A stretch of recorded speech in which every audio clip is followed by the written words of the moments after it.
Start by telling you that the African Growth and Opportunity Act, AGOA, the non-reciprocal trade preference program that has been the bedrock of commerce between the United States of America and sub-Saharan African nations, including Nigeria, for 25 years, formally expired on Tuesday, September 30th.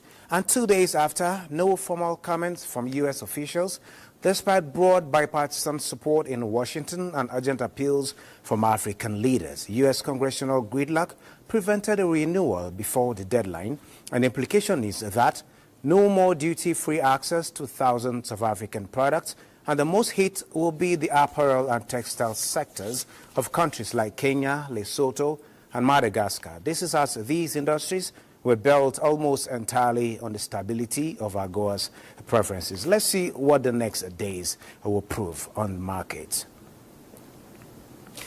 Now, moving on, it's day 2 of the U.S. federal government shutdown as hundreds of thousands of federal employees are being sent home without pay while essential workers remain on duty. The managing director of economic policy at the Bipartisan Policy Center, USA, Rachel Sneederman, says there has been 14 shutdowns since 1981, and the recent was longest, lasting 35 days during Donald Trump's first term in office, with $3 billion recorded as losses.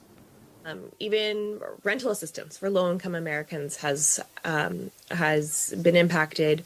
We've seen the closure of national parks, which has impacted tourism across the country, and of course that has a large indirect effect on local economies.